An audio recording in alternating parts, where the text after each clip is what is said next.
নমস্কার বন্ধুরা, Dimpy with cooking চ্যানেলে সবাইকে স্বাগত জানিয়ে শুরু করছি আজকের রেসিপি। বন্ধুরা, আজকে আমি বানাচ্ছি আম দিয়ে পাট শাকের ঝোল। তো আমি আম দিয়ে পাট শাকের ঝোল কীভাবে বানাই সেই রেসিপিটি তোমাদের সাথে শেয়ার করছি। এই শাকটা কিন্তু এখন বাজারে অ্যাভেলেবেল পাওয়া যায়, তো তোমরা যখন ইচ্ছে তখন কিনে নিয়ে আসতে পারো। তো বন্ধুরা দেখো, কেটে নিয়েছি পেঁয়াজ, কাঁচা লঙ্কা আর কয়েকটা রসুন থেতো করে নিয়েছি। শাকগুলি আমি ভালো করে বেছে ধুয়ে নিয়েছি আর একটা আমের অর্ধেক কেটে নিয়েছি। বেশি আম দেবো না, নাহলে বেশি টক হয়ে যাবে। তো বন্ধুরা দেখো, সব কিছু আমি ধুয়ে রেডি করে নিয়েছি আর এদিকে কড়াই বসিয়ে দিয়েছি। কড়াইয়ে তেল দিয়েছি, তেল গরম হয়ে গেছে। এরপরে দিয়ে দিচ্ছি থেতো করে রাখা রসুন। আগেই আমি থেতো করে রেখেছি, তো রসুনটাকে একটু হালকা ভেজে নেব।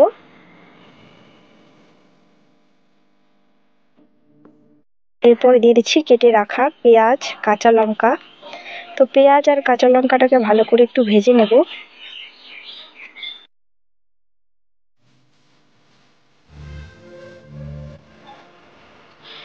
তো বন্ধুরা দেখো, একটু ভাজাভাজি করে নিয়েছি। এরপরে আমি ধুয়ে রাখা পাট শাক দিয়ে দিচ্ছি। তো এই পাট শাক খেতে কে কে পছন্দ করো অবশ্যই কমেন্ট করে জানাবে। আমার কিন্তু খেতে ভীষণ ভালো লাগে, বিশেষ করে আম দিয়ে পাট শাকের ঝোল খেতে ভীষণ ভালো লাগে। যারা পাট শাক খেতে পছন্দ করো না, তারা একবার এইভাবে বানিয়ে দেখো, আশা করছি খেতে ভালো লাগবে। তো বন্ধুরা দেখো, অনেকগুলি শাক দেখা গিয়েছিল, অনেকটা কমে গেছে। এরপরে দিয়ে দিচ্ছি পরিমাণ মতো একটু লবণ। চাইলে তোমরা হলুদ গুঁড়ো একটু দিতে পারো, যেহেতু শাকের রং সবুজ তাই আমি দিলাম না, এটা তোমাদের উপর ডিপেন্ড করছে। তো শাকটাকে আমি ভালো করে এভাবে একটু ভাজাভাজি করে নেব।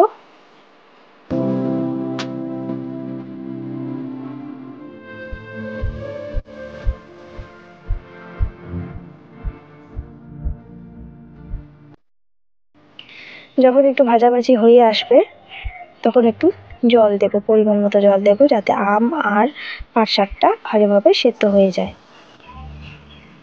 তো বন্ধুরা দেখো, একটু ভাজাভাজি হয়ে এসেছে আর দেখো শাকটাও কতটুকু হয়ে গেছে।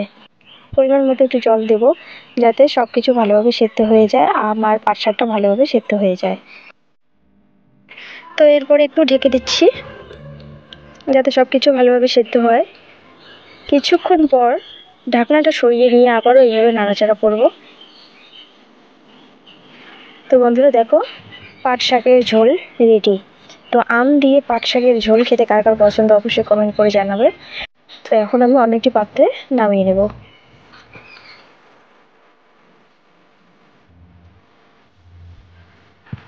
তো বন্ধুরা, বাড়িতে একদিন হলেও রেসিপিটা ট্রাই করো আর কমেন্ট করে জানাবে কেমন হয়েছে খেতে।